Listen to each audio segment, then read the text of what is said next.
Cuaderno 241 de Cristianisme y Justicia. Testimonios de un Dios que no extraña. Introducción. El cuaderno que tienes entre las manos es un cuaderno de testimonios. En él escucharemos las voces de 6 personas que generosamente nos ofrecen su testimonio de fe, una fe que ha ido construyéndose a lo largo de vidas marcadas por el sufrimiento y la resistencia, la exclusión y el encuentro, la relación conflictiva con Dios y el descubrimiento de su amor infinito. El presente cuaderno es, en cierto modo, continuación del reconocimiento de las personas LGTBIQ+, en la Iglesia, cuaderno 229, y pretende tirar del hilo de lo apuntado allí por James Martin, jesuita, que decía: el acercamiento pastoral a los católicos LGTBIQ+, no es simplemente una moda ni una tendencia pasajera, ni siquiera algo que responda a las presiones de la cultura, sino una labor constitutiva de la Iglesia y una misión que encuentra sus raíces últimas en los Evangelios. En este sentido, creemos importante partir de la evidencia de que la Iglesia, como la sociedad, es en sí misma plural. Al margen de los discursos y de perniciosas idealizaciones, en la Iglesia hay personas con creencias y vivencias de la realidad, de sus propios cuerpos y de sus identidades sexuales y de género muy diversas, y queremos escucharlas.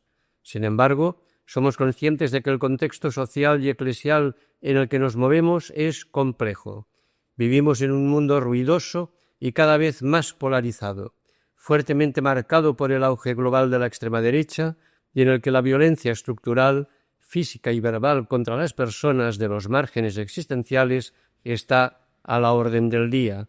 Y esos márgenes son cada vez más amplios y están cada vez más poblados.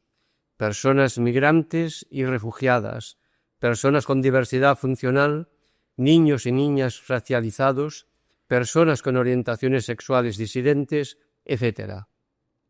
Son los exiliados ocultos, esos cuerpos extraños de los que habla el Papa Francisco en Fratelli Tutti en 97 y 98. Ante estas realidades, el Papa nos llama a poner en primer plano la apertura universal del amor, que no es un aspecto geográfico, sino existencial. Es la capacidad cotidiana de ampliar mi círculo, de llegar a aquellos que espontáneamente no siento parte de mi mundo de intereses, aunque estén cerca de mí. Asimismo, reconocemos que en el marco eclesial las realidades de estas personas han sido durante demasiado tiempo negadas, castigadas y excluidas, tal y como se verá en los testimonios. Casi siempre se ha antepuesto el juicio moral, y de una moral particular, la sexual, al testimonio vivo, y ha sido desarticulada cualquier tentativa de escucha. Es momento, pues, de volver las tornas y tratar de hacer justicia. El espacio que ofrecemos a continuación pretende generar un entorno seguro, un espacio de escucha atenta en el que ese yo pensante que somos todos nosotros, con nuestros a priori, nuestras dudas, nuestros juicios y prejuicios, pero también nuestra capacidad de amar, se incline para dejar espacio al tú que habla, un espacio de reflexión que se aleje de los prejuicios que deshumanizan a las personas LGTBIQ+, y que se abra al silencio orante que da fruto. Como se decía al principio, la fe que recorre y sustenta las vidas de estas personas nos alumbra. Se trata de una fe profundamente arraigada, a prueba de bombas, como dirá Schuss. En ella podremos atisbar el Dios de la existencia, que es amor, que es padre y madre, ternura y caricia, un Dios que ama incondicionalmente, un Dios que no extraña, que no aleja, que no separa, que no excluye a nadie, un Dios purificado y renovado en Jesús. Gracias, Pili, Bea, Antonio, Sonia, Chus, Niurka y Juanjo, por vuestra generosidad. Introducción a cargo de Cristianisme y Justicia. Mucho más que dos, por Pili Gómez y Beatriz Blesa. Somos Pili y Bea. Recibimos el don del amor y lo acogimos. no sin dificultades propias y contextuales, sobre todo del entorno eclesial. Nos sentimos matrimonio, pues este sacramento es para nosotras el sacramento del amor, un amor entre dos personas que refleja el amor de Cristo a la Iglesia, y nosotras nos amamos profundamente y creemos en este amor como imagen del amor de Jesús. Como mujeres creyentes que somos, siempre hemos estado implicadas en nuestras parroquias, colaborando en la pastoral juvenil, en el coro, con la inmigración o en cualquier otro ámbito. Esa implicación nace de una profunda experiencia del Dios de Jesús a través de su palabra, de la vida litúrgica y de la vida comunitaria. Un camino de liberación interior. Vea, ambas hemos tenido que pasar por un proceso de liberación de conciencia en el ámbito del reconocimiento o la libre expresión de nuestra orientación sexual.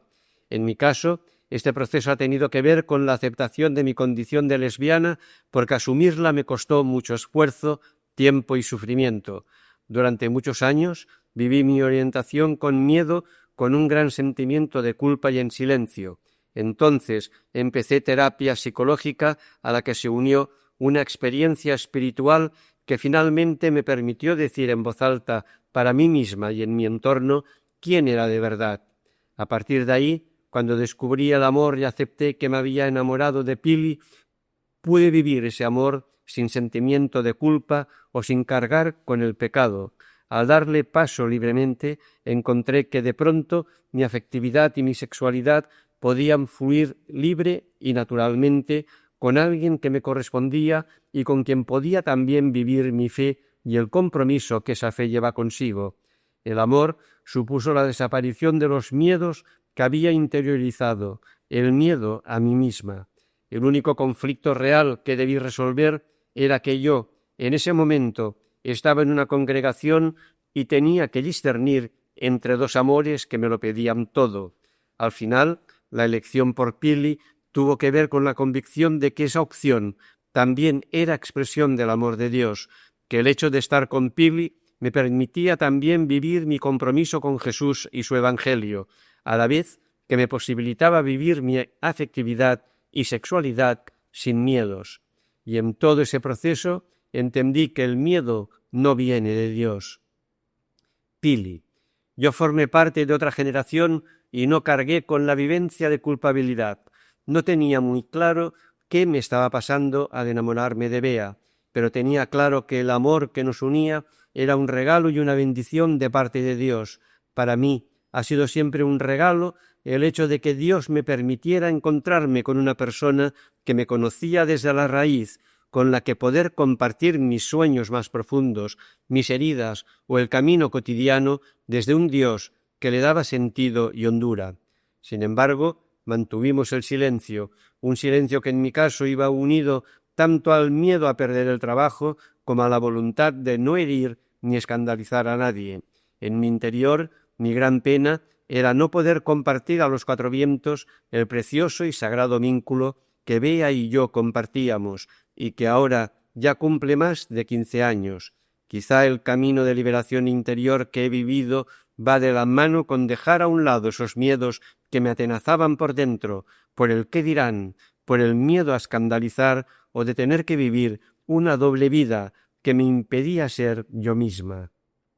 Bea, cuando te reconoces como persona amada, tal como eres por tu Creador, salvada por Cristo, llena del Espíritu, cuando reconoces tu amor por otra persona como manifestación del amor de Cristo a la humanidad, el camino espiritual te ayuda interiormente a dar un último paso, el de la expresión pública, porque entiendes finalmente que decir que amas a una persona no puede causar escándalo a tus hermanos y hermanas, y si lo causa, el problema no es el amor, sino una cultura desgraciadamente sostenida por una doctrina del magisterio que distingue entre amores lícitos y amores pecaminosos.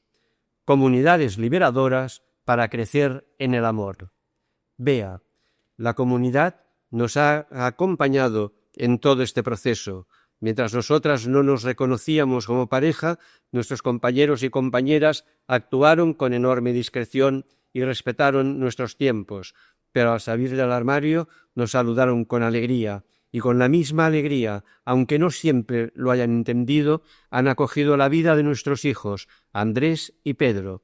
De hecho, quizá una de las experiencias más ricas que hemos vivido en nuestro grupo ha sido la confrontación fraterna con personas que no entendían ni compartían nuestra opción, sobre todo a la hora de plantearnos ser madres.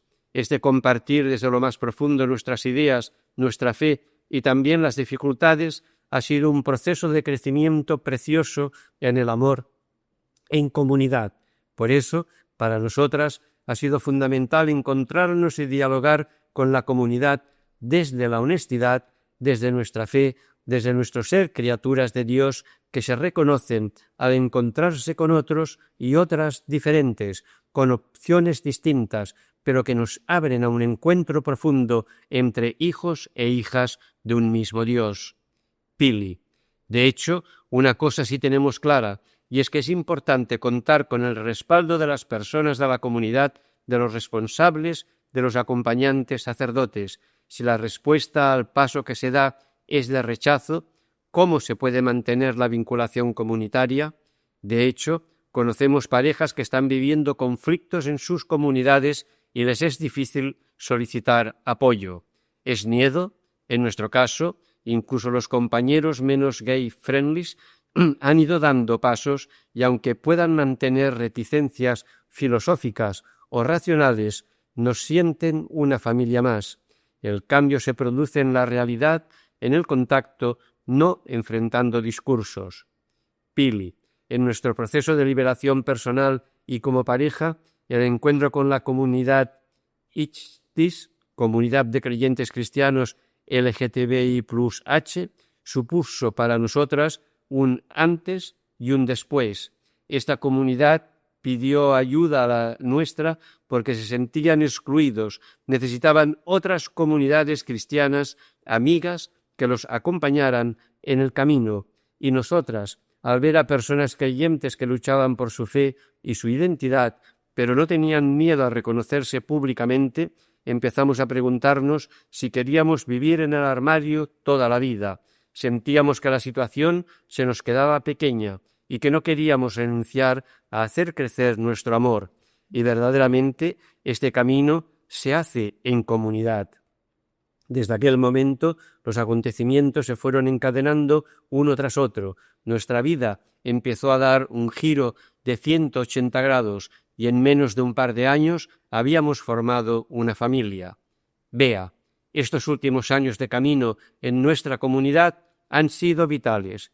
Nuestra comunidad de CVX, Comunidades de Vida Cristiana de Espiritualidad Ignaciana, llevaba desde la última Asamblea Nacional planteándose el tema de la diversidad como una nueva línea de misión, como una frontera a la que había que dar respuesta ante la Iglesia y la sociedad.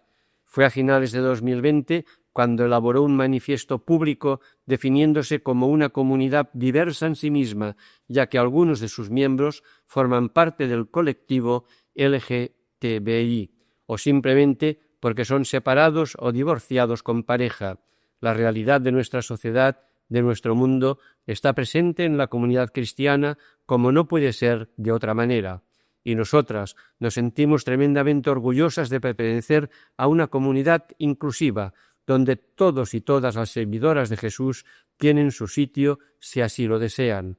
¿Cómo no sentirnos acompañadas? Han sido enormes regalos para nosotras que hemos podido recibir en nuestro proceso, también por las consecuencias que tiene para otras personas y esperamos que para la Iglesia en su conjunto. Pili, nuestra historia ha hecho que la comunidad local y nacional se abra a la diversidad, que se viva no solo como misión, sino como riqueza interna, que otros compañeros y compañeras hayan podido hacer su propia salida del armario en comunidad y nos sintamos mucho más que dos. Y este sentirnos acompañadas nos ha impulsado también a acompañar a otras personas. Nosotras no hemos tenido muchos referentes de familias LGTBI en el seno de la Iglesia y nos hemos enfrentado a muchas reticencias, pero es una llamada a la que queremos responder como familia y si nos toca abrir caminos nuevos, pues aquí estamos. El sacramento de nuestra fe. Vea, Pili y yo celebramos con nuestra familia, amigos y comunidad CVX una celebración del amor, porque necesitábamos poder compartir con nuestra gente ese amor que nos unía. De hecho, no quisimos poner en un compromiso a nuestro asistente de la comunidad para que bendijera nuestra unión, así que estuvo en la celebración, pero como invitado, y no se le sacó ninguna fotografía. Además, nosotras sabíamos que en el matrimonio los ministros son los contrayentes, y en nuestra celebración éramos nosotras mismas las ministras. Nos sentíamos bendecidas, sin ningún lugar a dudas, por el buen Dios que nos había llevado hasta allí.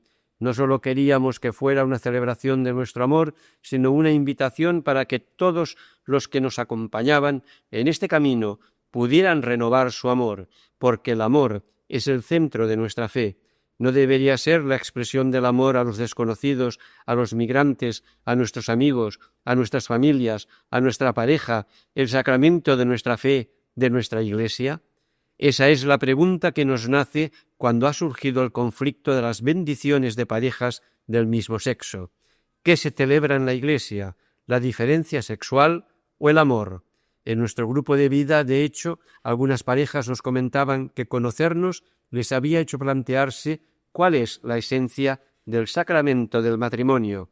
¿De verdad la clave es la complementariedad basada en el sexo biológico o una complementariedad basada en la especificidad de cada ser humano que funda una relación cuyo fundamento es el amor? En el fondo, lo que nos duele es la exclusión de parejas creyentes que quieren celebrar su amor. Pili, para nosotras, formar una familia ha sido la consecuencia lógica del proceso de pareja. Después de celebrar nuestro amor públicamente y casarnos, surgió la pregunta: ¿qué hacemos con el deseo de formar una familia? Obviamente, hay razones doctrinales para no meterse en ese jaleo, pero el simple hecho de vivir en pareja ya nos sitúa fuera de los designios de Dios, entre comillas, según la misma doctrina.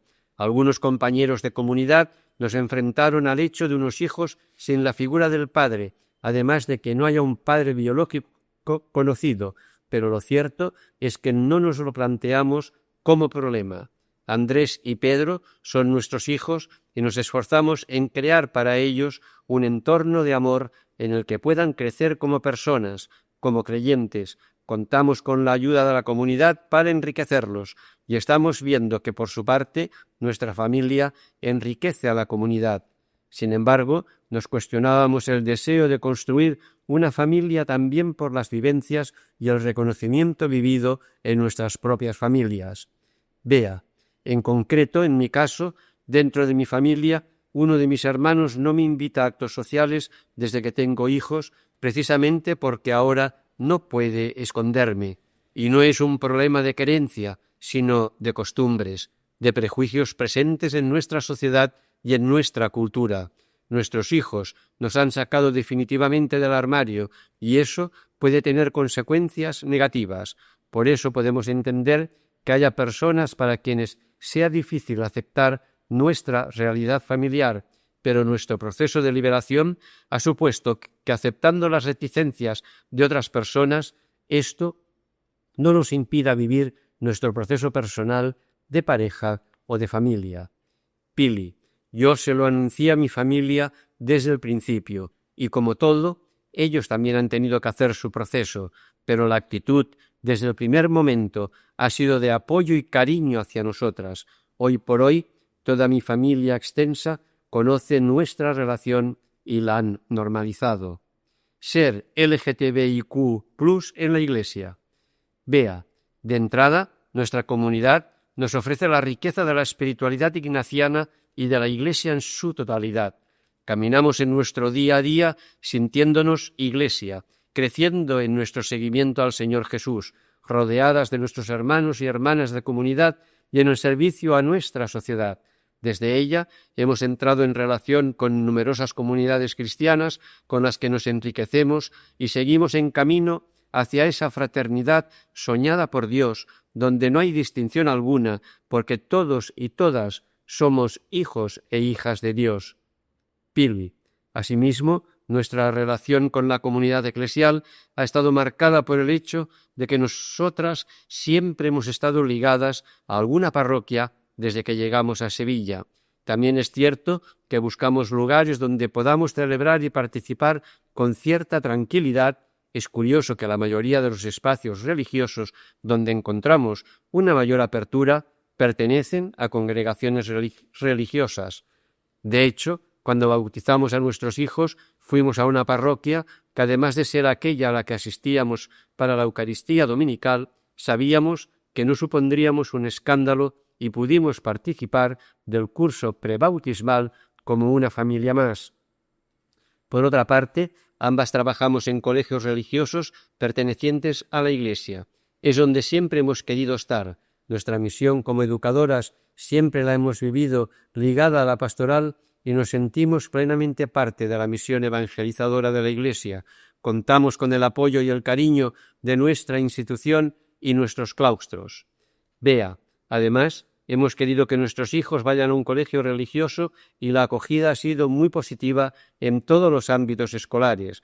Creemos que es muy importante ser visibles en la realidad de un colegio concertado, siendo y participando como una familia creyente más en la realidad escolar a todos los niveles. Nuestra misión. Bea, como fruto de nuestro proceso, sentimos la llamada a abrir nuevos caminos y hacerlo a distintos niveles, en la comunidad, en la Iglesia y en la sociedad en general. Dar nuestro testimonio sin miedo y sin tapujos ayuda a normalizar nuestra realidad como familia homoparental creyente y ofrece referentes para las personas creyentes LGTBIQ+ de otras comunidades cristianas. Para una persona creyente LGTBI que se encuentra en un proceso personal de aceptación, ver que otras personas han salido del armario y se las acoge la ayuda a seguir su camino personal. Ya no podemos esconder quiénes somos y en esa misma medida posibilitamos que la comunidad, los espacios donde nos movemos y la Iglesia vayan dando pasos de acogida de las realidades de diversidad. Pili, desde Padis Plus G, Pastoral de la Diversidad y de Género, estamos trabajando para crear sinergias con otras comunidades cristianas y religiosas y así poder colaborar en parroquias que sean sensibles a la diversidad. Además, damos pasos para darnos a conocer por la jerarquía. Lo importante no son las dificultades que podamos encontrar, sino la ilusión por un camino que marca el Espíritu para ir construyendo una Iglesia más inclusiva y diversa. En el fondo, esa misión la hemos asumido pensando en nuestros hijos y en las nuevas generaciones, pues ellas no van a aceptar exclusiones, creyentes de primera y segunda, leyes que discriminan. Solo si vamos generando conciencia de Iglesia como comunidad de iguales y nos convencemos todos y todas de esta realidad, nuestros hijos querrán formar parte activa de ella y vivir la alegría de anunciar desde ella un evangelio que es buena noticia. Nuevo apartado. Perdonar a quien nos hiere. Ser LGTBIQ+ en la Iglesia hoy. A cargo de Antonio Cosías. Una pregunta que me hacen muchas veces es cuando me di cuenta de que era homosexual. En realidad, fui siendo confusamente consciente de que sentía atracción por los de mi mismo sexo sobre los 7 años, pero entonces no tenía ni idea de que existiese ese vocablo, la palabra homosexual. Tampoco recuerdo el término gay. Para mí, los chicos que actuaban atraídos por otros chicos eran simplemente maricas. Un refugio llamado armario. El lenguaje ofensivo que sentía alrededor fue marcando el temor a contar lo que vivía en cuanto a mi afectividad e identidad sexual. Estaba muy confuso, pero era incapaz de pedir ayuda. Por supuesto, me daba miedo confesarlo en casa por ese pánico que nunca en muchos años terminó de despegarse de mí. Temor al rechazo, a ser apartado, a ser tratado como un enfermo o un vicioso, perder el amor de mi familia, el aprecio de mis amigos o ser objeto de insultos, exclusión, desprecio e incluso miedo a recibir agresiones físicas por ser gay, tal como había podido ver que les sucedía a otros chicos del colegio, del barrio hijos de amigos de la familia, etc. Mi familia es creyente y he sido educado como cristiano. Mi fe de esos años se construyó sobre la base de una educación religiosa en la que cualquier persona, como yo, estaba predestinada al infierno, excepto si lograba apartar esos sentimientos impuros y deseos pecaminosos, algo que no podía evitar, como no podía dejar de tener los ojos azules, o bien me arrepentía de corazón y rogaba a Dios que me ayudase a eludir ser así, lo cual hacía con frecuencia, siendo el fondo recurrente de mi oración a lo largo de muchos años. De mi niñez tengo recuerdos de angustia, de vivir en continua alerta y de ir concibiendo capacidades para eludir cualquier intento de que alguien pudiera conocer mi interior, lo que de verdad era, vivía y sentía, y también de temor en cuanto a mi relación con Dios. Poco a poco iba construyendo un refugio que después supe que se llamaba armario. En él tendría que esconder mi auténtico yo. Allí recogería las caretas que fuera necesitando para evitar que nadie supiese que era diferente. Durante la adolescencia tenía fama de introvertido, pese a ser sociable, divertido, simpático, ocurrente y un poco payaso. Jamás hablaba de mí, nunca contaba lo que sentía, nadie me conocía de verdad. Me acostumbré a resolver mis propios conflictos yo solo y me resigné a vivir ocultando una parte importante de mí mismo. Quizá por eso, cuando ahora cuento mi historia, es como si me liberase de una pesada carga, como si desgarrase mi propia vida y Dios pusiera nombre a cada instante. Una relación complicada. Dios y yo siempre hemos tenido una relación complicada. Según percibía cómo se comportaba la gente con las personas LGTBIQ+, incluso gente cercana, no me atrevía a confesar nada, y por lo que me iban revelando mis educadores, resultaba ser un pecador con muy pocas posibilidades de ganar el perdón de Dios. Dejé de incluir cualquier dato relativo a mi afectividad o sexualidad en las confesiones tras una experiencia desagradable con un sacerdote que terminó llamándome enfermo e invitándome a visitar a un psiquiatra. Aun así, continuaba siendo un chico más espiritual que religioso, deseoso de que realmente Dios se pareciera más al padre del hijo pródigo que a ese juez que me presentaban y que me acusaba de desviado y pecador. Ese combate me acompañó siempre en toda mi vida, triste y agobiante en la adolescencia, colérico y rabioso a medida que iba haciéndome adulto, así que cuanto más claro tenía que yo no era culpable de ser así, ni estaba contagiado de mal alguno, cuanto más evidente me parecía eso, más me alejaba de Dios, más pecaba contra Dios. Por mucho que copiara los comportamientos de mis amigos con las chicas, era solo eso, una imitación por supervivencia. A los 15, mi mayor problema era que me sentía homosexual y no solo no era capaz de comunicarlo, sino que tenía que resolver un serio conflicto entre fe y vida. A los 16 años, la presión era tan grande que pensé que lo mejor sería terminar con todo. No me fue difícil conseguir unas pastillas y me dormí. Cerré los ojos con ganas de no despertar. No pasó de un susto inmenso para mi madre y un disgusto para mi padre, pero se las arreglaron para que nadie supiera que quise quitarme la vida y todo pareciese una intoxicación. Un día de hospital, lavado de estómago y varias sesiones de psicólogo ante el que tampoco fui capaz de contar la verdad y que terminó diagnosticando una crisis de adolescencia agravada por mi introspección. Pero nada trascendió. Se sumó a la lista de secretos. Muchos años después, supo que mi madre encontró la nota que dejé sobre la mesa aquella tarde, de la que ni me acordaba y sobre la que nunca me hizo mención. Aquello no sirvió para ayudarme a dar el paso de sincerarme, pero definitivamente despertó en mí la necesidad de autoaceptación. Al mismo tiempo, ratificó la decisión de seguir escondido, a salvo de cualquier daño. El armario se hizo sofisticado y mi doble vida, algo habitual. Mendigos del amor de Dios. Pocos días después de cumplir 18 años, conocí a un chico de mi misma edad, con dudas más o menos similares y los mismos miedos que yo. También estaba dentro del armario, también estaba aterrado ante la posibilidad de que sus padres, su familia o sus amigos se enterasen. También se estaba debatiendo entre dejar de creer o creer confiadamente. Álvaro provenía de una educación religiosa muy tradicional, y ahora que estaba siendo capaz de enfrentarse a la realidad de quién era, aceptándose y aprendiendo a respetarse, se encontraba con la paradoja de un Dios que le exigía su propio sacrificio.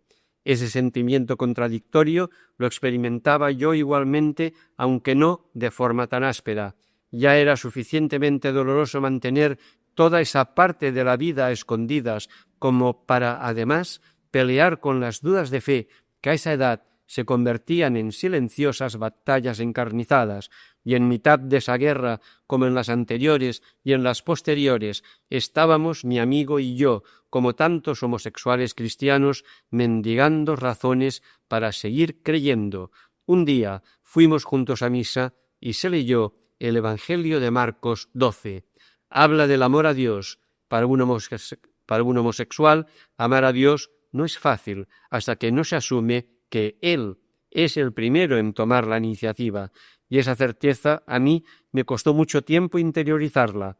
Me parece que creer con convicción que Dios me ama apasionadamente fue mi primer acto de fe consciente.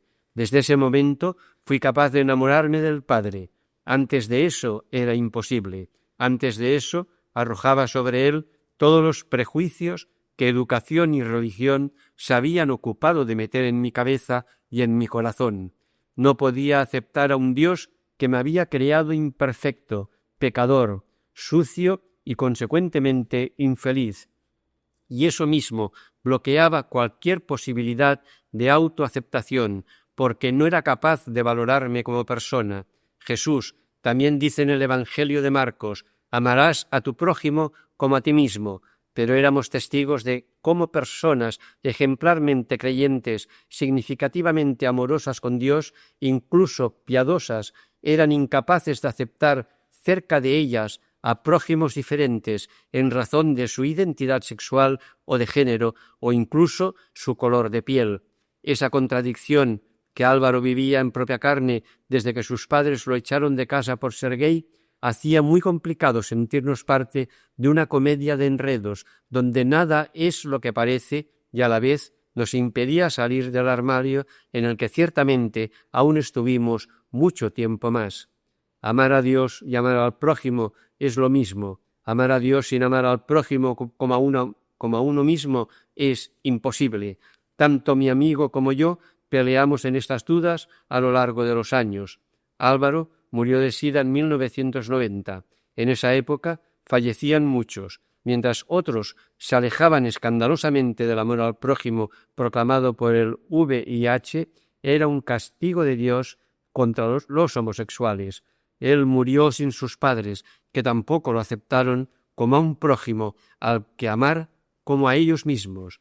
Amarás al Señor tu Dios con todo tu corazón, con toda tu alma, con toda tu mente, con todo tu ser, y amarás a tu prójimo como a ti mismo. Pero no hubo corazón, ni alma, ni mente, ni prójimo al que amar, ni estaba Dios. El síndrome del impostor. Durante muchos años fui catequista, y en esta etapa nunca me sentí realmente feliz en el pleno sentido de la palabra. Ciertamente, mi experiencia fue, por un lado, gratificante, pues aprendí mucho y recibí aún más.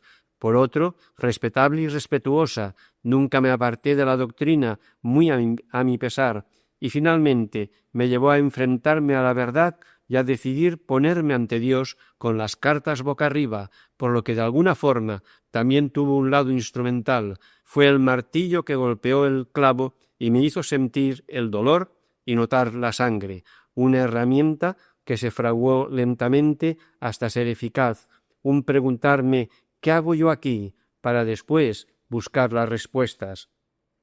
Mi período de catequista de jóvenes no me ayudó a ver en los evangelios un mensaje acogedor. Solo observaba en la palabra amenazas como «si no dejas de ser así», y evidentemente Yo no podía dejar de ser como era, de ahí mi tristeza, mi infelicidad en ese tiempo de animador pastoral, por mucho que disimulase todo tipo de sentimientos, utilizando las caretas que con eficacia había aprendido a usar desde pequeño para aparentar la normalidad de un chico heterosexual. Lo que anunciaba a esas chicas, a esos chicos, no era la alegría del Evangelio, y aquí quiero pedir perdón por no haber sido fuerte a tiempo, en especial por no haber sido tan valiente como para ofrecer una palabra de esperanza a las chicas y chicos LGTBIQ+, que pasaron junto a mí mientras miraba hacia otro lado para no ponerme en evidencia. Una tarde estaba en una de las reuniones con los jóvenes siendo catequista. Justo había utilizado el texto de Lucas sobre el bautismo para ilustrar la charla y orientar la dinámica para que así entendieran lo que significaba el sacramento. Les hablé de nacer de nuevo, dejando atrás en el agua todo lo que nos mancha, permitiendo que el fuego del Espíritu reescribiese nuestras vidas. Mientras explicaba todo eso a las chicas y chicos que me escuchaban, sentía un vacío inmenso, porque no vivía ni creía nada de lo que les contaba. De repente fui plenamente consciente de que todo lo que estaba ofreciéndoles como persona era un fraude. Hacía mucho tiempo que ni el agua bastaba para purificarme, ni mucho menos sentía el calor del Espíritu entibiar mi doble vida. Cuando terminó la reunión, busqué al responsable de mi equipo de catequistas y le dije que no volvería más. Por lo que he podido compartir con otras personas LGTBIQ+, creyentes, es bastante común esta sensación de parecer una estafa, en especial entre los que desempeñamos en momentos alguna tarea pastoral. No en vano, en nuestro secreto interior mantuvimos una encarnizada lucha entre quien se supone que deberíamos ser y lo que realmente éramos. ¿A quién pretendíamos engañar?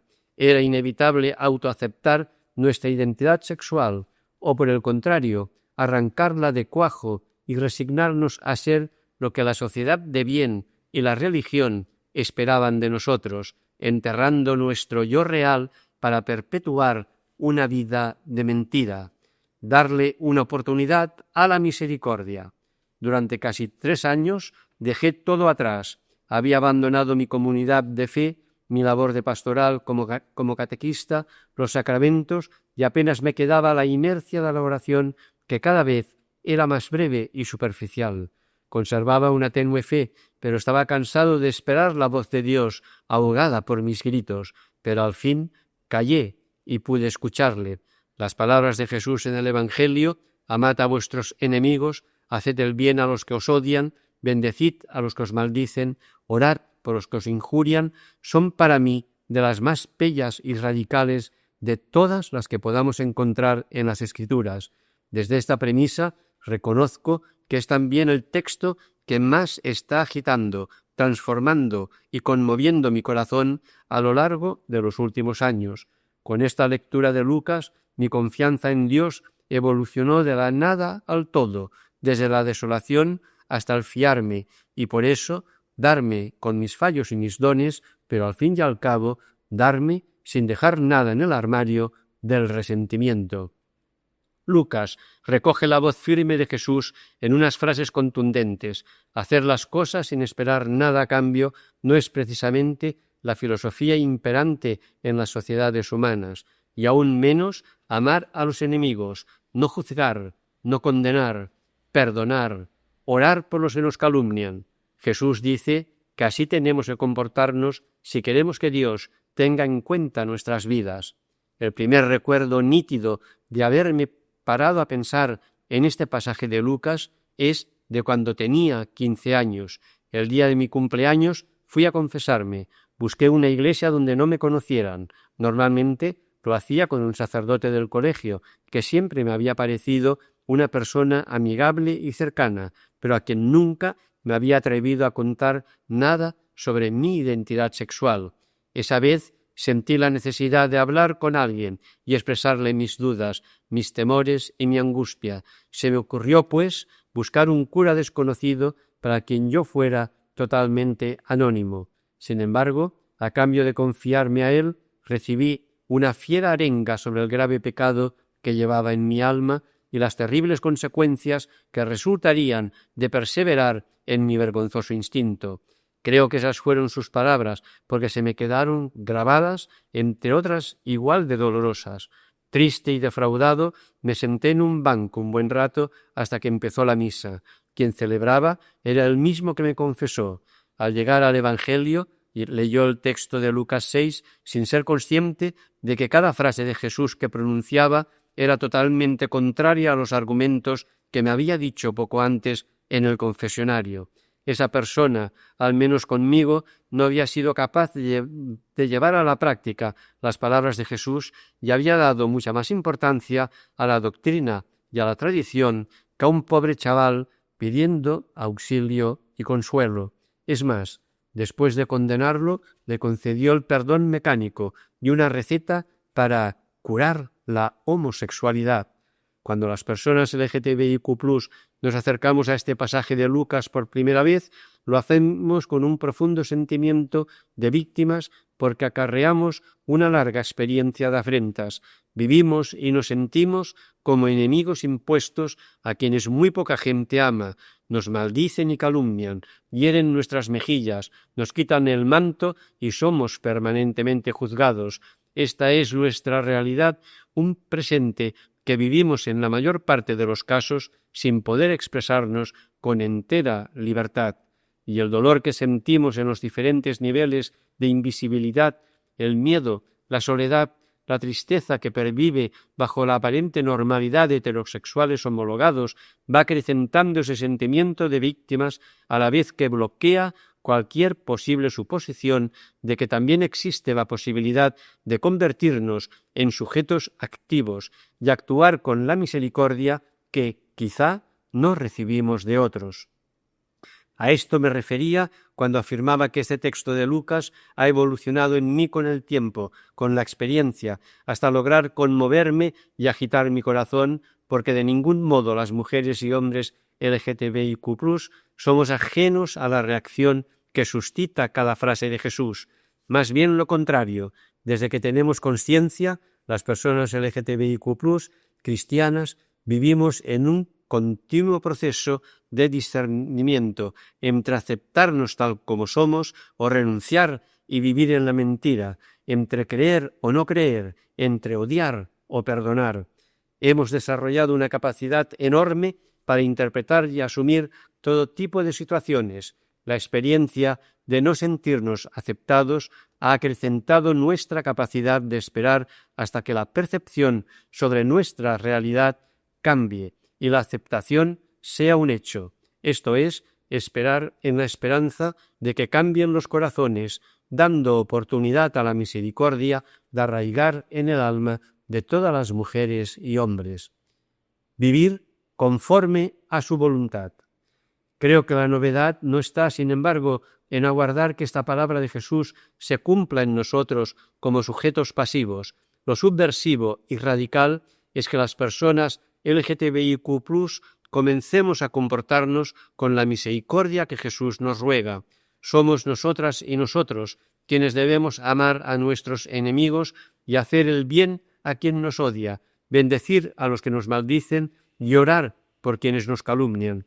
Cuando nos hieran la mejilla, ofrecer la otra, y a quien nos quite el manto, démosle también la túnica. Demos a quien nos pida y a quien nos quita lo nuestro, no se lo reclamemos. Tratemos a los demás como queremos que nos traten. Seamos misericordiosos como nuestro Padre es misericordioso. No juzguemos y Dios no nos juzgará. No condenemos y Dios no nos condenará. Demos y Dios nos dará. Estas actitudes absolutamente evangélicas desarman todo argumento donde subyace la exclusión, la marginación y cualquier actitud homófoba. Cuando hemos actuado así, hemos podido desmontar prejuicios y trasladar a un plano anecdótico la tradición y la doctrina que han empobrecido el mensaje auténtico de Jesús durante siglos. Hemos conmovido corazones y en sentido recíproco percibimos que Dios ya no solo nos ama inmensamente como personas LGTBIQ+, sino también porque vivimos conforme a su voluntad, dando amor, porque de Él recibimos amor. Personalmente, durante demasiado tiempo me he sentido bloqueado para darme, porque el rencor, el resentimiento y la actitud victimista secuestraron mi capacidad de perdonar, y sin querer eso afectaba mi relación con Dios porque no era fiel a su palabra. Es muy difícil orar por los que me calumnian, por ejemplo. Como homosexual, lamentablemente, estoy expuesto a todos esos riesgos, que me odien, que me excluyan, que me calumnien, que me hieran, que roben mi dignidad, que sean inmisericordios conmigo o que me condenen o señalen. Todo eso pueden hacerme por ser diferente. Pero si yo no reacciono con amor y comprensión, con misericordia, aun sin renunciar a la denuncia profética, entonces seré como ellos, porque con la medida con que mida, Dios me medirá a mí. Nuevo apartado. Una alegría que nadie nos podrá quitar. Juan 16, 20-23. A cargo de Chus García y Sonia Moy Gamboa. Nuestro testimonio está marcado por la herida y por el amor. Los dos hemos tenido que luchar ante la exclusión directa de nuestras comunidades y el ostracismo por parte de la Iglesia, pero a la vez la confianza en un Dios que es amor y que bendice y acoge con ternura las diferencias se ha ido fortaleciendo a lo largo de nuestra vida. Creemos, y lo vivimos con alegría, que una nueva Iglesia está naciendo más próxima a la Iglesia primitiva, inclusiva, en la que todos seremos reconocidos en nuestra diversidad. La resiliencia de quien ha sido excluido será clave para construirla. Sonia Moy. Una comunidad que es herida. Chus. ¿Cuándo dirías que se despertó tu fe por primera vez? Sonia. Nací en una familia cristiana católica practicante, con una madre muy devota y un padre que había sido cura durante 19 años y que en todo momento daba testimonio de su fe, tanto de palabra como de acto. Íbamos a misa los domingos y los días de precepto, a catequesis, bendecíamos la mesa, estudiábamos en colegios religiosos. Aún así, la primera vez que sentí la fe como una experiencia no solo doctrinal, sino también personal y auténtica, fue en unas convivencias del colegio. A los 13 años vinieron unas chicas un poco mayores de la Guinegüeta. En el autocar estuvieron todo el viaje cantando canciones que hablaban de Dios, pero que no eran nada ceremoniosas. Tenían tanta alegría interior que luego, en la plegaria, me impactó verlas tan centradas, tan conectadas. Me desmontaron la idea de que la Iglesia y el vínculo con Dios tenían que ser serios y severos. Y también fue la primera vez que la vivencia de la plegaria como diálogo amoroso con Jesucristo era íntima y comunitaria a la vez, y sobre todo amorosa, y allí empecé a sentir una fe muy profunda. Chus, veo que para ti es importante la vivencia de la fe en comunidad. En este sentido, ¿cuándo fue la primera vez que sentiste que esta comunidad te excluía por el hecho de ser lesbiana? Sonia. Era 1996. Yo tenía 22 años y estaba en el armario. Escribí un libro juvenil que trataba de un chico que se enamoraba de otro chico. Era lo que yo había vivido en la adolescencia. Me había enamorado de una chica que jamás lo supo, pero me daba pánico que pensaran que la novela hablaba de mí.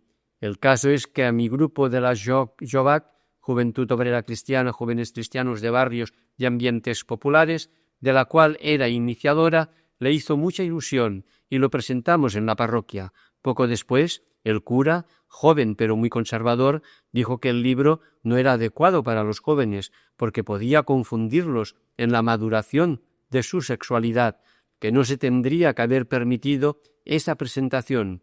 Entendí que lo que yo era no era bienvenido en la comunidad. Fue el primer dolor. Ya me había ido alejando de algunos dogmatismos de la Iglesia, pero esa situación y el hecho de que muy poco tiempo después me expulsaran como iniciadora de la JOVAC con unos argumentos capciosos hicieron que me alejara totalmente durante muchos años. Chus, cuando me has hablado de esa expulsión, siento que has conectado con una herida que duele porque había un vínculo fuerte, háblame un poco de la relación que tenías con la Iglesia antes de esta presentación. Sonia, tras la confirmación, llegó un cura nuevo a la parroquia e introdujo la Joc-Jovac, y con este grupo a la vivencia personal y comunitaria de la fe se unió la implicación social activa. Se basaba en los valores del Evangelio junto a la lucha obrera y, por extensión, junto a las personas que sufrían opresiones en cualquier ámbito. Fue un punto de inflexión. Me sentí muy en comunidad, profundicé en la plegaria individual y, además, adquirí un compromiso social que nunca me ha abandonado. Una amiga y yo éramos responsables del grupo de iniciación para adolescentes de 15 años. Nosotras teníamos 19. Nos involucramos muchísimo, pero entonces, y curiosamente coincidiendo con la presentación del libro que te mencionaba, en una reunión con el conciliario nos dijo que no estábamos llevando bien el grupo, que nuestros jóvenes pensaban demasiado y que había temas delicados que no estábamos preparadas para trabajar con ellos, como por ejemplo la sexualidad. Su mensaje, pues, ahogaba el pensamiento crítico y penalizaba los cuerpos y el deseo de las personas jóvenes, alejándolas de una revisión de vida realista a la luz de la fe. Chus, este miedo a la sexualidad, llena del oscurantismo clerical, todavía se arrastra y sanciona vidas. En cambio, hay una teología del cuerpo que habla, precisamente, de las relaciones personales y de su intimidad cis-heteronormativa, patriarcal y con finalidad reproductiva. Sin embargo, me sorprende la visión cerrada de la Joc-Jovac, que proclamaba que el Evangelio atraviesa la vida entera, porque la idea es que la palabra sea una realidad diaria, patente y absoluta, y esto incluye no solo la socialización, el trabajo y la vida familiar, sino también la relación consentida y amorosa con nuestros cuerpos y los de las otras personas. Sonia. Bien, supongo que tropecé con personas individuales que se aferraban a interpretaciones religiosas coercitivas y punitivistas de la intimidad y las relaciones y al concepto de pecado que se derivaba de ello. Más adelante he podido reformular este concepto. He entendido que lo que denominamos pecado es la ausencia de amor, y la ausencia de amor es la negación de Dios, porque Dios es amor, el amor, y este es precisamente el pecado, renunciar a este don maravilloso. Chus, amén. Pienso que esta insistencia en percibir el cuerpo y las relaciones como un motivo de escándalo y pecado es clave en el tratamiento hacia las personas LGTBIQ+. Se nos expulsa de la comunidad no por nuestra carencia de fe, sino por nuestra libertad de pensamiento, cuerpo y emociones. La Santa Madre Iglesia es como las madres reales, puede ser acogedora y atenta con las necesidades de sus criaturas, pero también puede ser una madre castigadora, castradora, que no tiene fe en nosotros, pero nosotros sí que tenemos fe en esta Iglesia porque queremos a Dios. La Iglesia necesita segadores y no nos quieren la cosecha. Es desalentador que la Iglesia no acoja a quienes somos diferentes, las ovejas negras, las perdidas, las que más amaba Jesús. Por eso, cuando nos expulsan, sentimos el peor dolor filial, se rasga el vínculo entre madre y criatura, porque la criatura no puede expresarse en su autenticidad. Es como cuando te alejas de tu familia de sangre, porque estar cerca duele y no te deja florecer.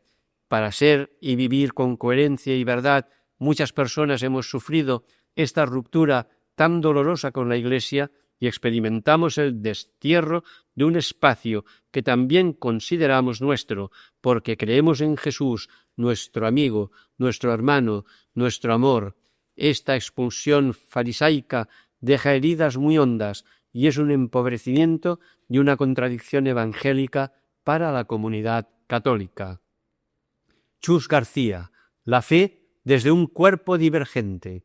Sonia, ¿cómo empezó en ti la fe? Chus, desde que tengo uso de razón, he vivido una certeza muy honda del amor de Dios, de manera natural. Recuerdo tener 3 años e ir a Montserrat con mis padres y besar a la moreneta de una manera espontánea, como si fuese alguien querido, no porque me lo dijeran. Mis padres No eran religiosos ni devotos, pero sí sentían una espiritualidad muy honda y ancestral, arraigada en la necesidad de amparo y respuestas.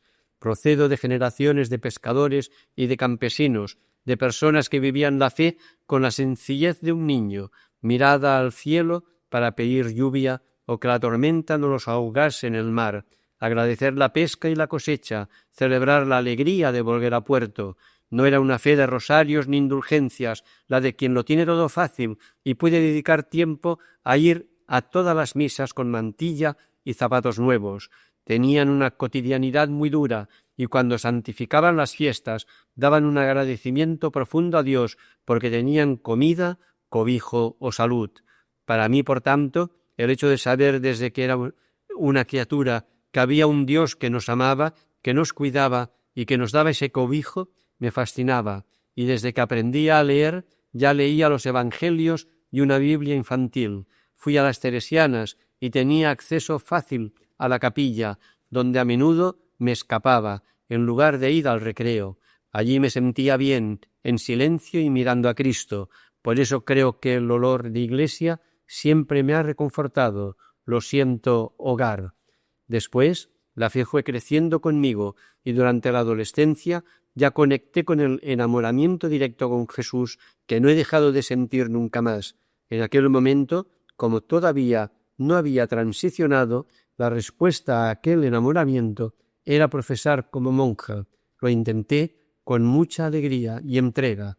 Llevé a cabo dirección espiritual y estuve a punto de ser postulante de manera oficial, el paso previo al noviciado.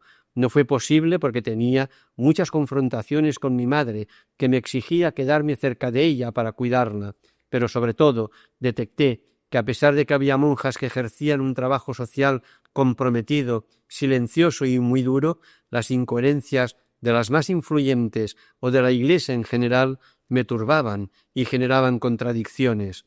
El Evangelio que yo quería vivir de una manera total y radical a la vez, como una práctica diaria, se confrontaba con las riquezas eclesiales, la obediencia ciega a estructuras de poder, la carencia de contacto con la realidad y el extremismo. También recibí una desafección más o menos abierta por parte de estas monjas, que eran las que tenían más poder de decisión en mi proceso, y la obediencia nunca ha sido mi fuerte. Entre una cosa y la otra, mi entrega se frustró, y a pesar de que nunca perdí el amor por Cristo, la vida me llevó por otros caminos. Sonia, ¿crees que estas monjas intuían que eras una persona queer? Chus, creo que sí. Siempre he sido muy poco binario en mi expresión de género, y esto es un tema complicado para la Iglesia, dirigida de una manera machista y cis-heterocentrista, restrictiva con el sexo y aferrada de manera enfermiza a la normatividad. Es este sesgo de pensamiento, traducido en un catecismo paternalista y prescriptivo, el que realmente confunde a las personas y a la comunidad, no nuestras existencias diversas. Cuando era joven no sabía denominar lo que sentía y era. En los 90, tú también lo viviste, no había información ni referentes, y además yo era de provincias. No llevaba ninguna etiqueta, pero sí que sentí una afección más particular por alguna amiga, y las monjas veían mal estos afectos particulares. Las relaciones en las comunidades consagradas siguen siendo una cuestión pendiente, oscura, fuente de culpabilidad, sin haber cometido ningún pecado más que querer a alguien en un entorno que huye de ternuras y apoyos humanos como es la vida religiosa. De hecho, conozco monjas de diferentes congregaciones que fueron invitadas a irse y discernir por este motivo, lo cual les causó crisis espiritual y trauma emocional. Sonia, es traumático porque se nos excluye por lo que somos. Después viene la demonización de nuestras sexualidades no cis-heteronormativas que se añaden a todas aquellas cuyo objetivo no sea la procreación en el marco del matrimonio. Chus. También se nos excluye por lo que parecemos. En mi caso, me escapaba naturalmente del binarismo hombre-mujer con una expresión de género libre. La Iglesia todavía hoy institucionaliza el género binario y establece que las únicas relaciones sanas, correctas y sin pecado son dentro de un matrimonio procreador, y cualquier persona que se desvíe de esta cis heteronorma queda fuera absolutamente de la bendición canónica y vive en pecado. La expulsión se amplía a las personas que tienen relaciones sin casarse, a las divorciadas y a las personas asexuales, también porque no consagran su asexualidad a Dios, no es un celibato. Finalmente, alejan también de su vocación y ministerio a las personas consagradas que se casan o viven en pareja. Sonia, esta insistencia en fiscalizar la sexualidad de la gente no tiene nada que ver con la fe. El legado más importante de mi padre, en paz descanse, es que Dios es amor.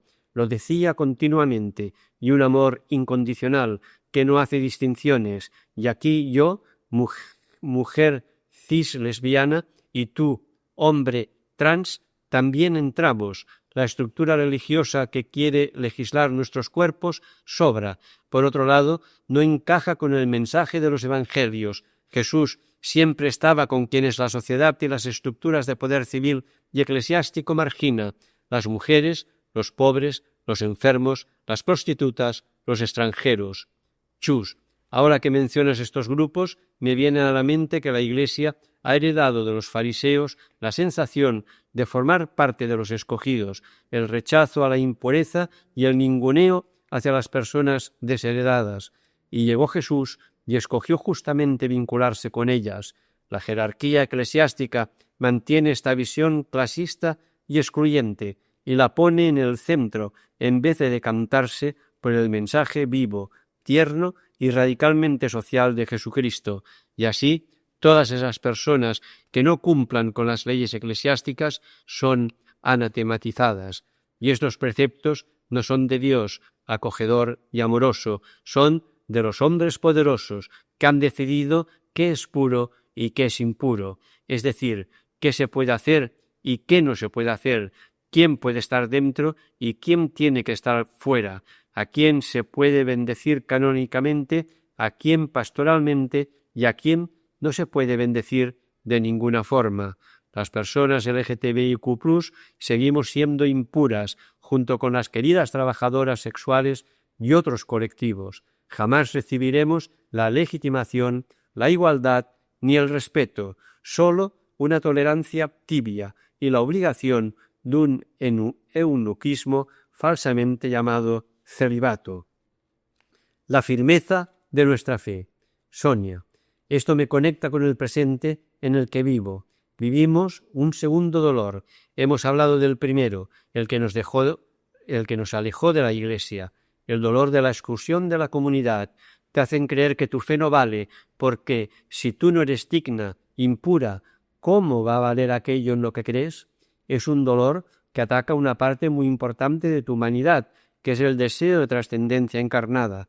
El segundo dolor viene después de haberme reencontrado con la fe, al buscar comunidades con las que pudiera compartirla sin ser señalada, excluida o violentada.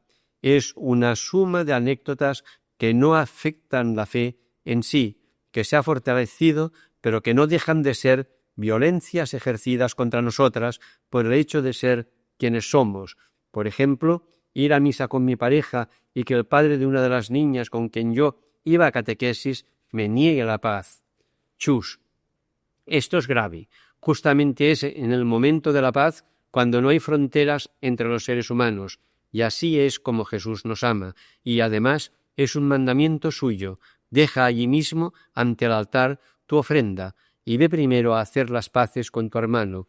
Este hombre que te niega la paz no está siguiendo lo que dice Jesús. Es él quien no tendría que comulgar.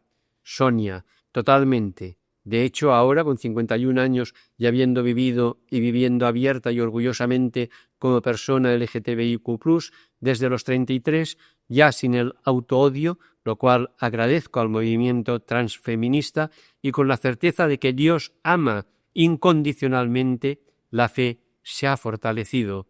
Por eso, el rechazo que he vivido en ciertas situaciones dentro de la Iglesia no duele igual. A veces, incluso ha habido alguna situación grotesca que me ha hecho reír. Un día iba cogida de la mano de una chica y nos cruzamos con una mujer que al vernos empezó a hacer compulsivamente la señal de la cruz mientras nos miraba con los ojos como platos, como si hubiera visto al demonio. Pero hay una cuestión central en la vivencia de la fe que la Iglesia continúa impidiendo a las personas LGTBIQ+, los sacramentos que conectan la divinidad con la experiencia vital y son esenciales. Por ejemplo, la reconciliación o sacramento de la sanación es un reencuentro con el amor de Dios, lejos de culpabilidades estériles.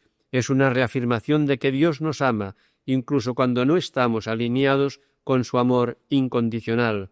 O la Eucaristía, que incluye la plegaria, el agradecimiento, la presencia espiritual. Por el hecho de ser personas queer, la Iglesia nos considera indignas de los sacramentos o de participar activamente en ellos. No nos reconoce como matrimonio y, por lo tanto, no nos hemos podido casar por la fe que nos une. No vamos a misa si no es a nuestra parroquia por miedo a que nos nieguen la comunión. Tú no puedes ser ordenado cura de manera canónica como querrías, ni yo, si quisiera, tanto por mujer como por lesbiana. Esta exclusión nos impide vivir la fe en una comunidad católica como nos gustaría, es decir, en libertad, alegría e igualdad. Chus, cierto, pero me gustaría decir que creo profundamente que viene una nueva y antigua, de hecho, primigenia Iglesia en la que podremos vivir sin exclusiones. Sé que avanzaremos lo suficiente y lucharemos hasta dejarnos el espíritu para construir comunidades inclusivas. Tengo la certeza de que algunas de las virtudes que atesoramos las personas LGTBIQA+, son una gran resiliencia y resistencia, y que por lo tanto nuestra fe acaba siendo a prueba de bombas. Las personas que somos creyentes dentro de estos contextos y que vivimos el ostracismo por parte de la ortodoxia, tenemos una espiritualidad fuerte y muy genuina, una fe interna, un Cristo en nuestro interior, una conexión realmente firme que ninguna estructura puede destruir.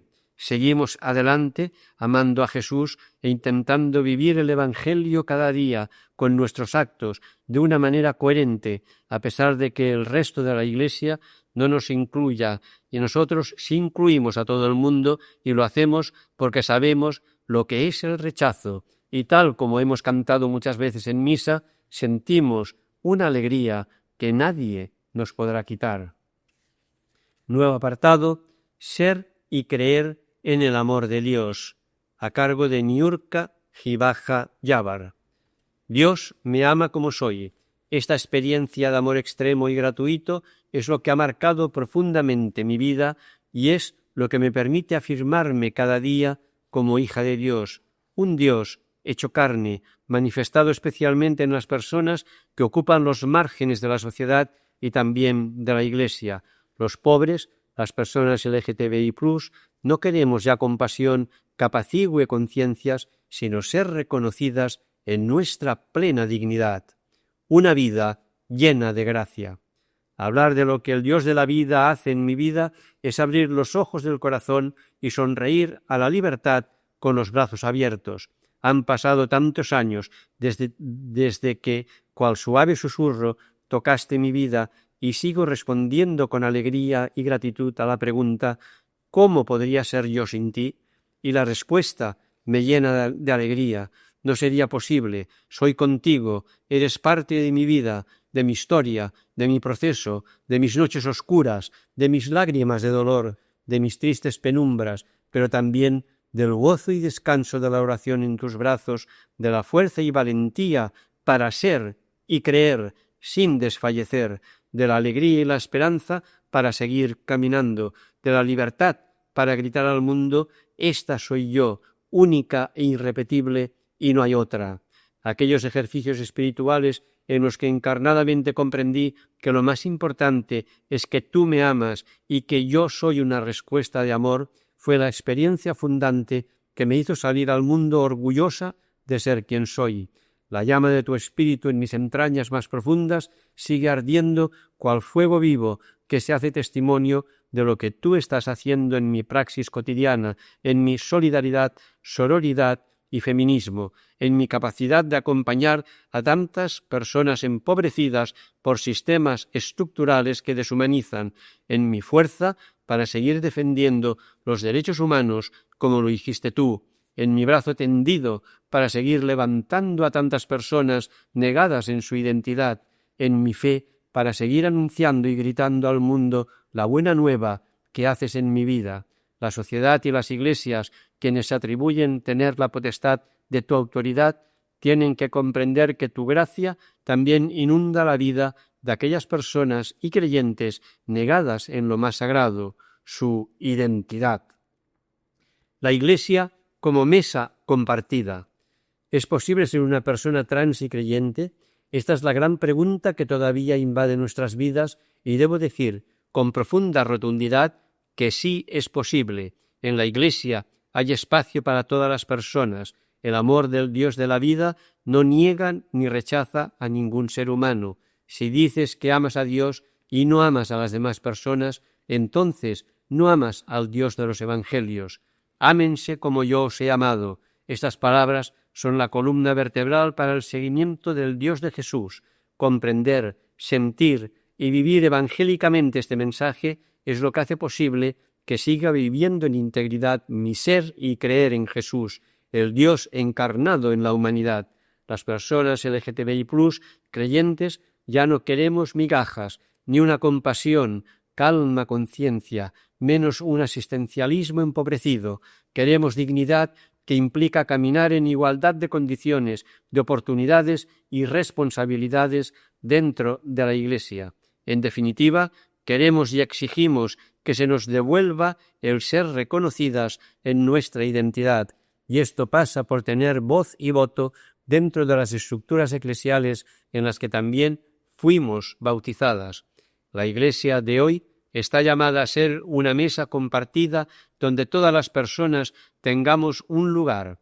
La Iglesia de Jesús anuncia, acoge, abraza y pone en altos tronos de gloria a toda la humanidad, sobre todo a aquellas personas desechadas de la norma, la institución, la estructura, la sociedad, los deberes pendientes de la Iglesia. No podemos dejar de escuchar el grito del siervo sufriente que clama justicia en las estructuras eclesiales. En el sínodo, entre otros temas, como el de las mujeres, los abusos sexuales dentro de la Iglesia, etc., salió el grito de dignidad e inclusión real de las personas LGTBI+, dentro de la Iglesia. La Iglesia, en fidelidad al seguimiento de Jesús, tiene la gran responsabilidad de caminar unida y escuchar a todas las personas creyentes. No podemos olvidar que las personas empobrecidas deben ocupar el lugar central dentro de la Iglesia de Jesús, entre ellas las personas LGTBI+, que no se sienten aceptadas en la Iglesia. La Iglesia del Jesús de los Evangelios está llamada a curar heridas, pedir perdón, reconocer y acoger en su seno a todas aquellas personas expulsadas a la diáspora por ser como son.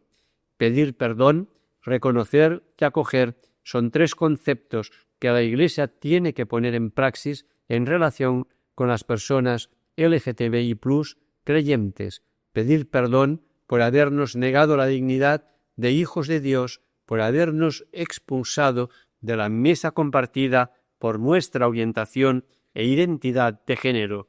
Reconocemos en nuestra identidad tan válida y bendecida como cualquier otra, y acogernos como hermanas, como hermanes, hijes de un mismo padre-madre que se desvive sin dejar a nadie atrás.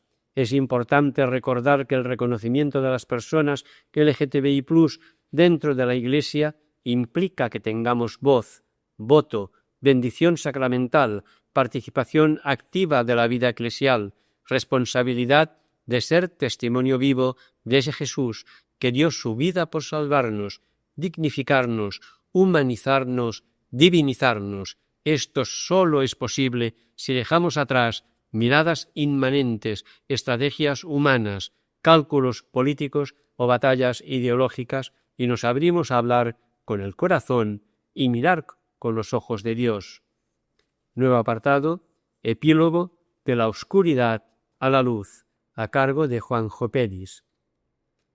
Tenemos pleno derecho y pleno deber como cristianos, cristianas, adultos, adultas, de compartir preocupaciones y esperanzas, siempre abiertos al Dios vivo y al espíritu de acogida de los hermanos y hermanas, siempre en la Iglesia corresponsable y comunional, siempre superada la amargura estéril y con una voluntad sincera de dar testimonio, de abrir espacios y de crear comunión. El espíritu del crucificado, resucitado Jesús os acompaña, sobre todo en medio de las sombras y las cruces. Por él ya nuestra vida es Pascua, según Pere Casaldàliga. Muchas historias de vida queer tienen en común el hecho de haber sufrido experiencias de rechazo y estigma, pero también están llenas de honestidad, autenticidad, coraje, fortaleza y resistencia. Pasan de la vergüenza y el miedo al orgullo y visibilidad, de la oscuridad a la luz. Gracias Pili, Bea, Antonio, Sonia, Chus y Niurka por sentirnos cristianos adultos y compartir vuestras historias con todos nosotros. Necesitamos escuchar historias de vida que nos ayuden a romper con nuestros miedos y nos ayuden a reflexionar. No es fácil ser abiertamente homosexual en la Iglesia. Heredamos una visión del dualismo griego entre cuerpo y alma que inferiorizó el cuerpo y que comportó una desconfianza y descalificación del sexo y el placer sexual. Desgraciadamente, ha habido grandes dificultades para convivir con la diversidad. Las relaciones sexuales entre personas del mismo sexo han sido percibidas a lo largo de la historia como pecado, delito, enfermedad o amenaza.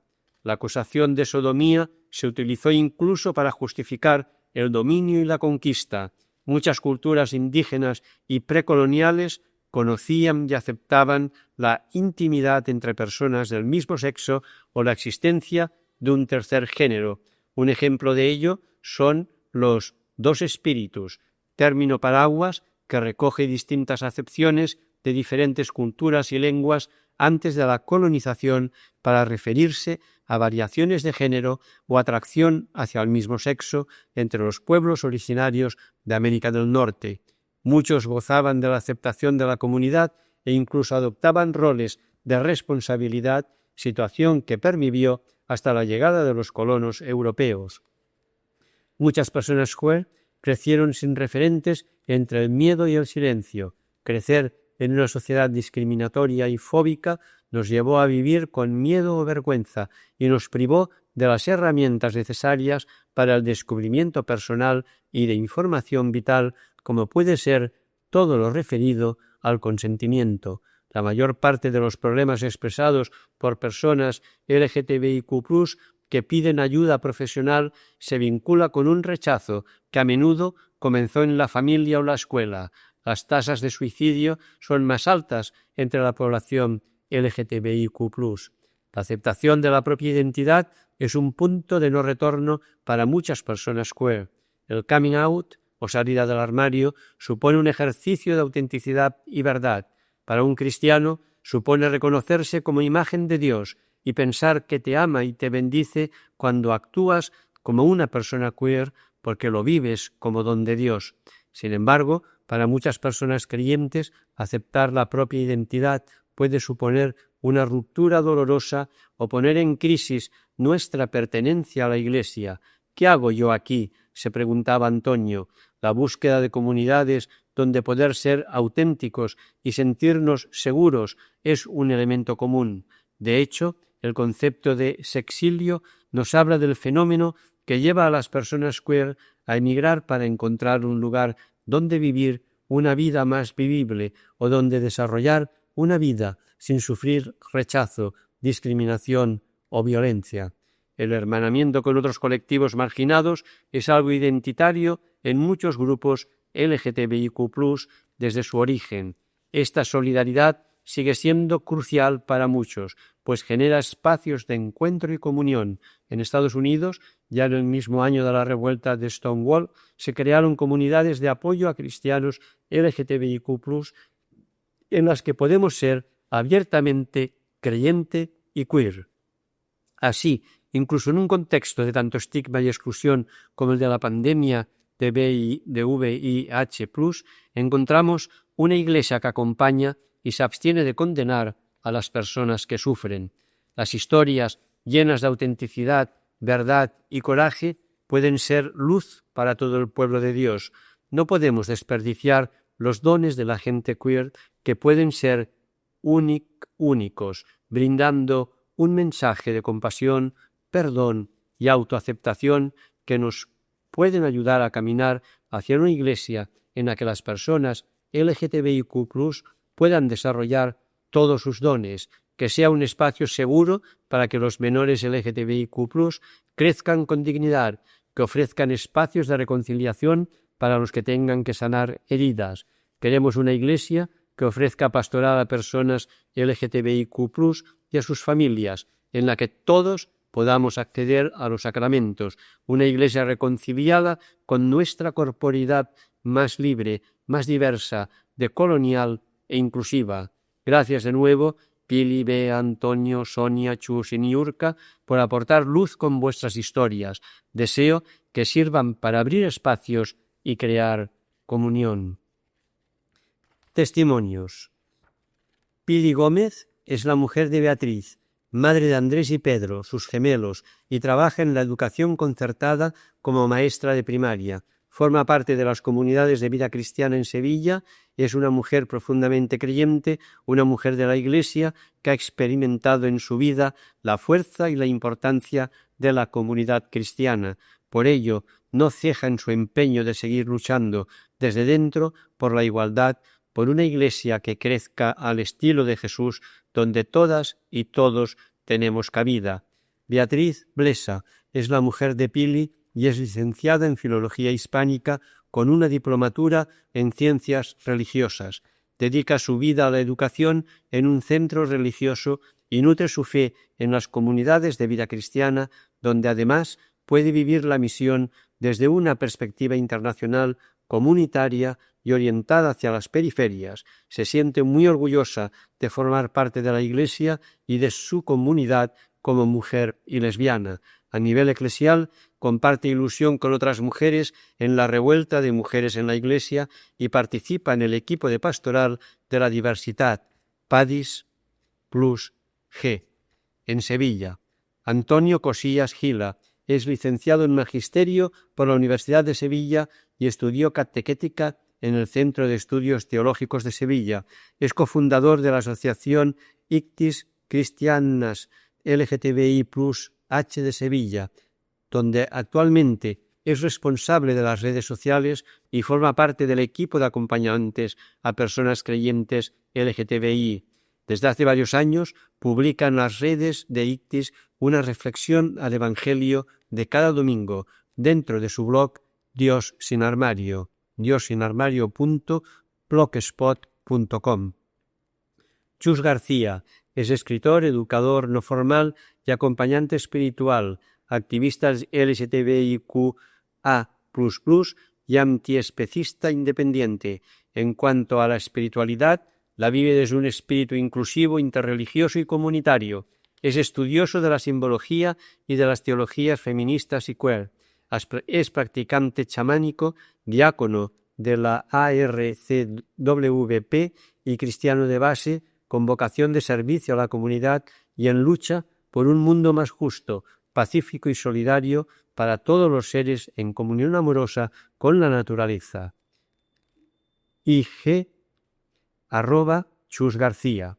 Sonia Moy Gamboa es escritora, profesora de catalán para personas adultas y facilitadora de talleres literarios, cristiana de base, activista LGTBIQA++ y es miembro de la JOC-JOVAC, hija de madre chilena y padre excura, alineado con la teología de la liberación. Siempre ha intentado vivir la fe desde una mirada evangélica radical, con una perspectiva interconfesional, decolonial, anticapitalista y feminista.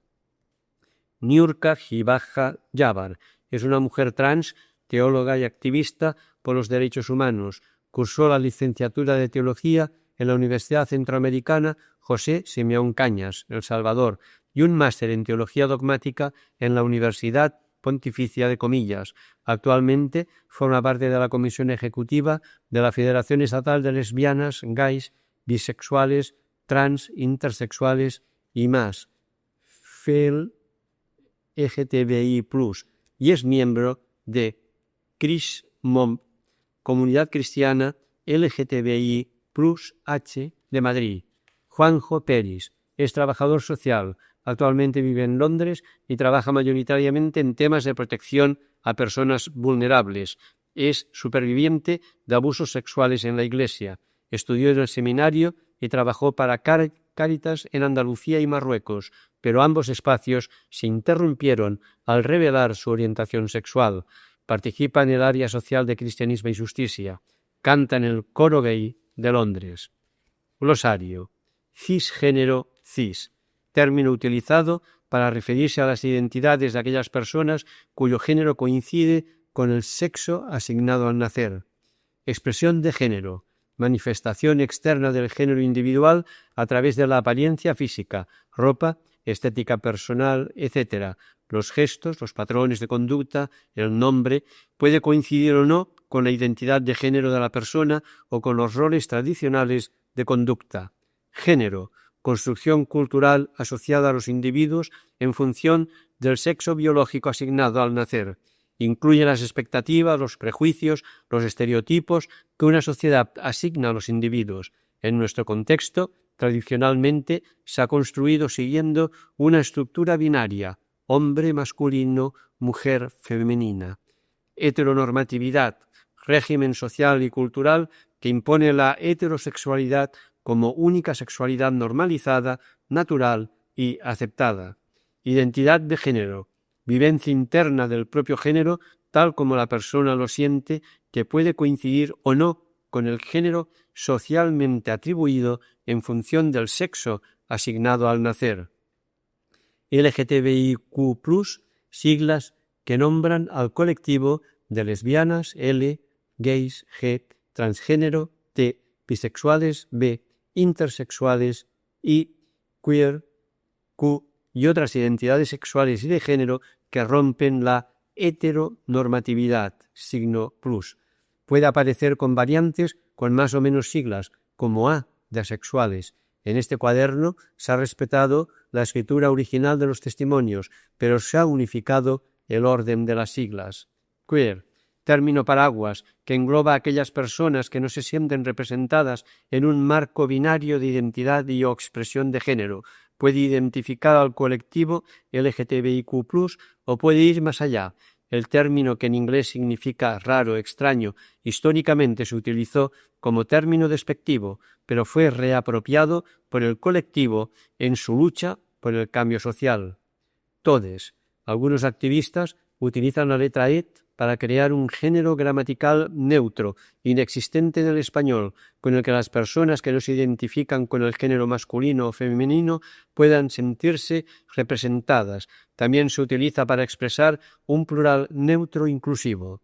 Transgénero, término paraguas que engloba a aquellas personas cuya identidad y o expresión de género no coincide con las expectativas convencionales del sexo o el género asignados al nacer. Transicional, proceso social, legal y o médico que lleva a cabo una persona trans para alcanzar el confort con el propio cuerpo y su identidad de género.